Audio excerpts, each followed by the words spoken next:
Hey everybody, Josie here, and my two most recommended things this month are book-wise, 5-star read. I love this book for a number of reasons that I will delve into a bit later, but the book that I most recommend this month is The Power by Naomi Alderman. Gorgeous, gorgeous book. And the non-book recommendation of the month, or the thing that I most love, is this little fellow over here, is the Lush Charity Pot. Now, not only will you feel nice, your skin will be good, you'll smell nice, but you're doing some good because the proceeds of this go to charity.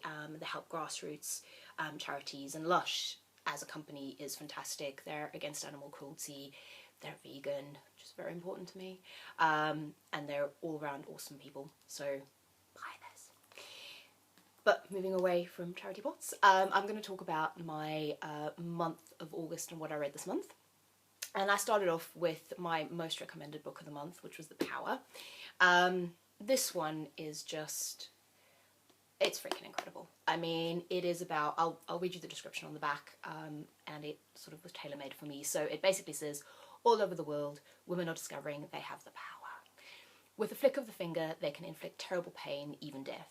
Suddenly, every man on the planet finds that they've lost control. The day of the girls has arrived, but where will it end? Now, that's all you have to give me. I mean, feminist, hello, power, I love it. Women are taking over. This is sort of the book that I would have picked up if no one else had said it was great, which everybody seems to be telling me is great. So, and I totally agree. It is my 5-star read. It is thought-provoking in a way that I didn't think it necessarily would be. I know that the idea of power and who holds it, and whether somebody does good or bad with it, that is an interesting question. And this book poses all of those questions, and I'm not going to give anything away, but the way it's written, like a historical piece of non-fiction almost, is interesting as well, is saying that this is how the world is and was, and this is what happened, and this is a historical account of what happened to these people. I found it incredibly, it's incredibly entertaining as well. I read it very quickly only because I wanted to know what was happening in the story. It was interesting, but it was also incredibly thought-provoking and made me think about it long after I put the book down. So this is definitely my 5-star read, and Naomi Alderman's writing is really beautiful as well, and I've actually picked up TBR this month is this one over here, Disobedience, and this is an LGBT story about 2 lesbian women, so that's right up my alley. But yeah, after reading this I was definitely going to pick up one of her other books, and how gorgeous are those covers, look at that, I love these covers actually. So this is 5-star read, I recommend this to anyone, definitely obviously women, but it is gorgeous, definitely read it. So then, moving on to my other reads, I'll talk about the 2 that I didn't actually like very much, and I don't have a physical copy of either of them because they've gone to the charity shop, because I recycle my reads if I don't want to keep them. I do keep a lot, but you know, if I don't. So the 2 that they weren't terrible, but they were my 3-star reads, which basically means I was probably a bit bored, and they didn't really have much of an impact, but they weren't awful, were All the Crooked Saints by Maggie Stiefvater. Now, I picked that up because of the author. Everybody always says Maggie writes beautifully. The premise was interesting. It sounded a bit weird, which I'm totally there for. But honestly, I was a little bit bored. I did finish it. There were bits that I liked. Again, there was some thought-provoking material in the sense of finding yourself, helping yourself, being true to who you are. That was really, really interesting. But all in all, maybe my expectations were too high, but it was a 3-star read for me. And then the other one, which I was really disappointed about, was Amberlow. And Amberlow has been one that's been recommended to me. Again, great LGBT rep. The 2 main characters are gay men, which was awesome. I particularly liked one of the lead characters. The actual characterization and the people in the novel, and kind of the idea of the setting, was really, really interesting.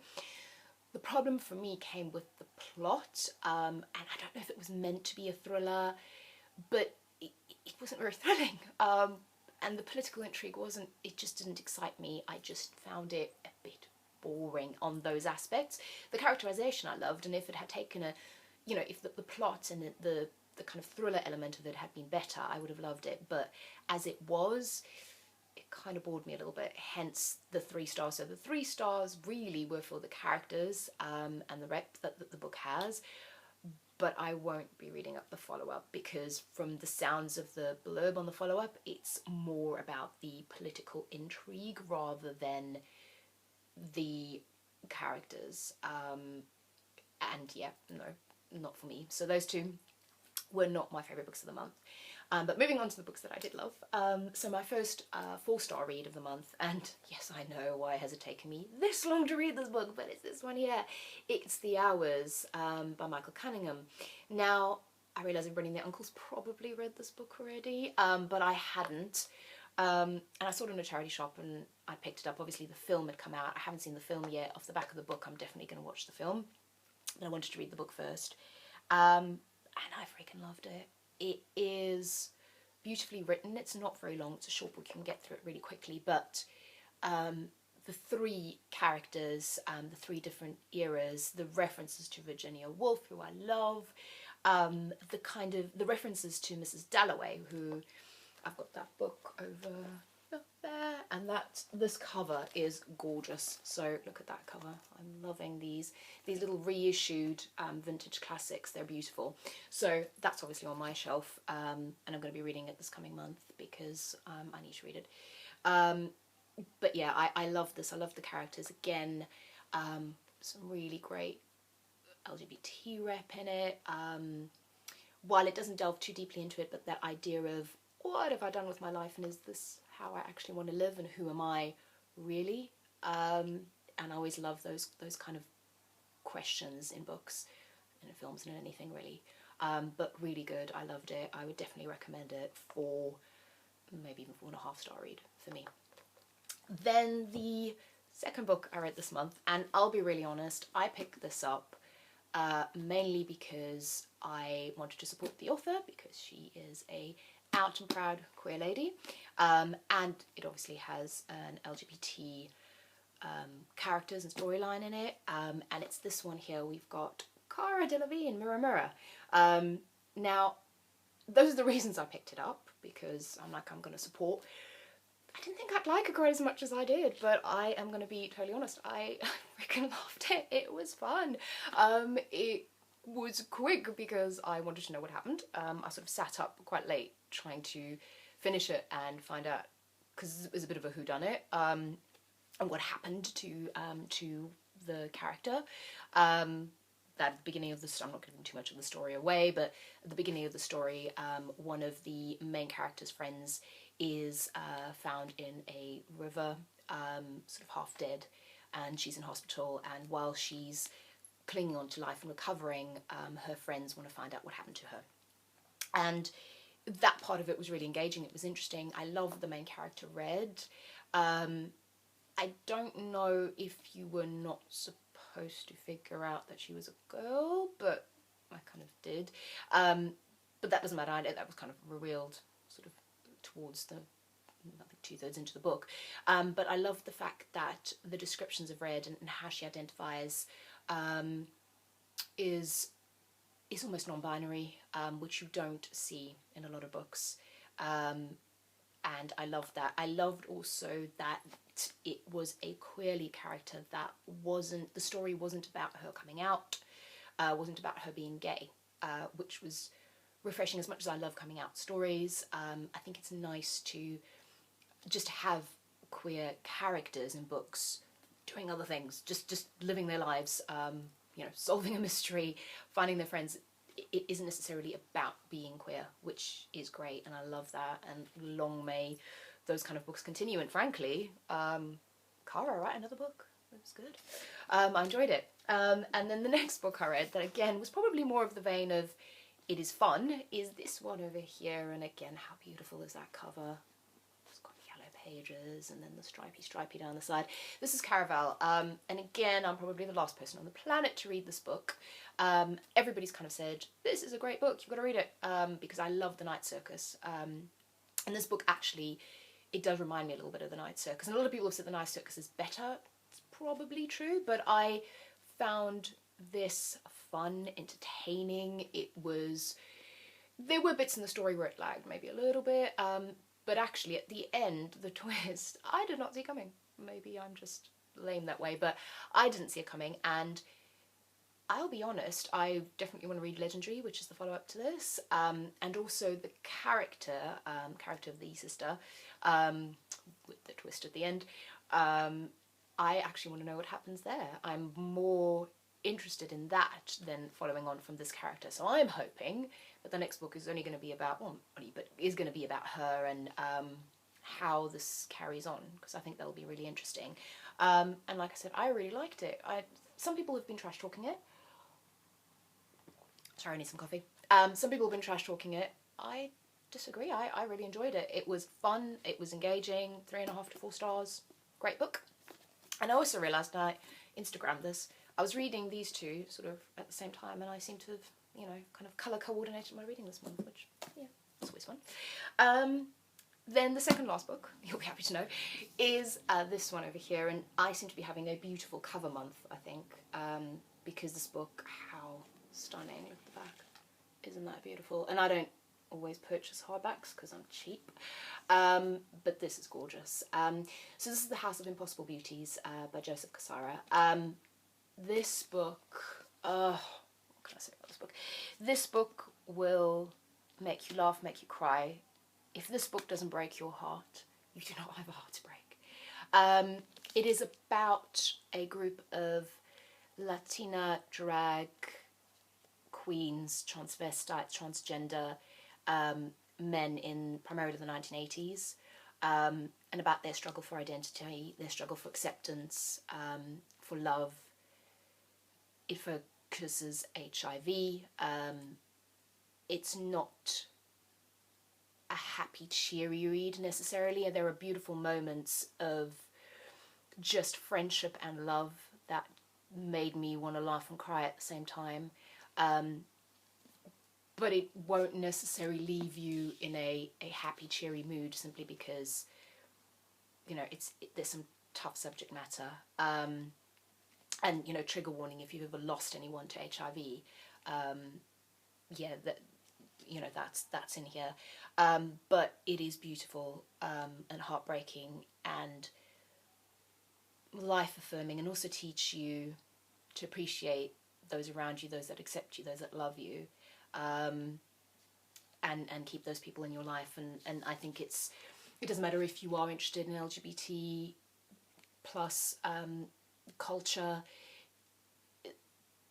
This has heart, and like I said, you're not human if it doesn't break your heart. And I definitely think everyone should read it. It's a gorgeous book. Yeah, I love this. This is, you know, 4.5 to 5 stars for me. Beautiful, beautiful book. And then the last one, which you're probably happy to hear, while I take another drink of my coffee, is my 5-star read. And there's no question that this was a 5-star read for me. It's proudly sitting on the shelf there. It's this one here, The Animators, by Kayla Ray Whitaker. I freaking love this book. It is, first of all, okay, can we talk about the cover? This lady over here. How cool is it to have a androgynous lesbian character on a cover? How many do you see? None. Well, this book, that's it. I've never seen that before. So, I mean, literally, I saw the cover and I was like, I'm going to buy this. And actually, the character is I suppose, androgynous, you want to call her butch, I don't know, identified lesbian, which is wonderful to have again in a story. And again, it's not about coming out, it's not about being gay, which is great. It's just that the character happens to be gay, and like I said, more of these books are definitely needed. This, again, I thought this was going to be probably a little lighter and fluffier than it actually was, but it broke my heart in places. It was sad, it was funny, it was interesting. It is about these two women who are animators. They make cartoons for a living, and it kind of tells their life story over the course of several years. So they meet at university when they're studying art. and they start collaborating, become partners, and make films together, cartoons, and draw and work, and they're best friends. And it's really, and at the back it says, it's a dazzling story of female friendship, the cost of creative life, and the secrets that can undo us. And that's the thing, it is a beautiful female-focused friendship. It is interesting to see how the life of a creative can also be really destructive, and it's, I suppose, it's the kind of thing that all of us, I mean, I wanted to be a writer, right? I'm not a writer, I work in finance. So this, it kind of shows that that's not all maybe that people think it may be cracked up to be, that there is stress involved in that as well when you're doing that as a job, but also it's about families and about family secrets and about finding yourself and being true to who you are. I suppose a lot of the same themes that we saw in The House of Impossible Beauties, but it is well written, it's beautifully written. Like I said, it's funny, it's sad. It's interesting because these are characters that I haven't seen before and perspectives that I haven't necessarily seen before, which is great. And I love this, and I'm not letting go of this book because, like I said, the cover, I love the cover. And I'm in love with Mel, who's the character. So if Mel is real, call me. But I love this. 5-star read. I would definitely recommend this as a book to read. Please go out and read it. It's great. And yeah, it's my favourite book for the month. So I realised I rambled. I tried to stick to 15 minutes, but you know. Those are my books for August. I'll be doing my TBR for September soon, run up to Halloween. So there's going to be lots of kind of witchy horror things, which I'm into, and some more books featuring gay women, which I'm definitely into. So thank you very much for listening to me ramble. If you liked it, give me a like, and I will see you all next time. Bye.